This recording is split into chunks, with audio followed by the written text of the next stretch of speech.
Hello, today I'll be talking about types of acquired immunity. Our body is being constantly challenged by different microorganisms in the environment, but every time we don't fall sick, that is because the body has something called as immunity, its own defense system. And this immune system is broadly classified into two types. You have acquired immunity and you have innate immunity. Innate immunity is something that is present by birth. That means those mechanisms and components that are present has like a basic line of defense in the body. They react in a generalized mechanism against all different types of pathogen. So they cannot distinguish between, or they cannot give a specific response against a specific pathogen. But whereas when we talk about acquired is something, the immunity or the body acquires the immunity with respect to as it get exposed to different microorganisms, different pathogens like bacteria and viruses during its lifetime. So under that acquired immunity, there are again two types of immunity. You have active immunity and passive immunity. Active immunity, when we talk about the active immunity, it is the body's response to again it's a body's natural response to an infection. Okay, acquired when we talked about acquired immunity, it is those specific cells, that means two main cells, that is T cells and B cells are involved, which gives a very specific response. B cells are the one which on activation, proliferation and differentiation, they differentiate into plasma cells, memory cells. Plasma cells then release antibodies, and antibodies are nothing but specific glycoproteins that are very specific against different antigens or different antigens and different pathogens. Specific antibodies are released. So active immunity is when the body develop those antibodies, against those infections. We can call it under active immunity. Passive immunity, when a person directly ready-made receives an antibody, so has to tackle that infection. So when we receive that antibody from some other place or from somewhere else, we can consider it as passive immunity.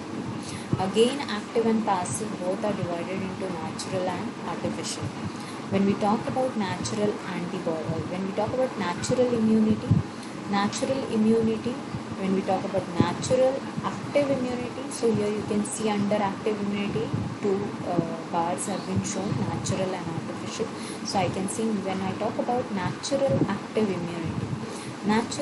immunity would be when an antibody is produced in the body in response to an infection. When in response to an active infection, when the body produces antibodies naturally, it will come under my natural active immunity. I develop an immune response as I acquire the infection. Artificial active immunity is when antibodies are being generated in the body, but it is in response to a vaccination.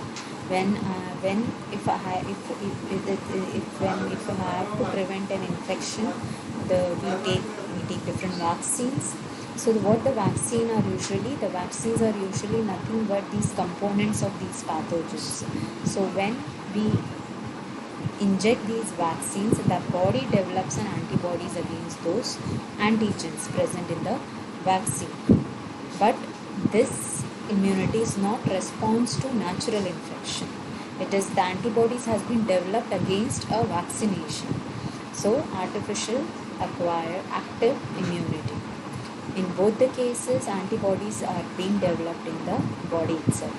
Passive immunity, you can see two bars. There are two types. You have natural passive immunity and you have artificial passive immunity. Natural passive immunity is when, since it's a passive immunity, that means one is receiving antibodies directly.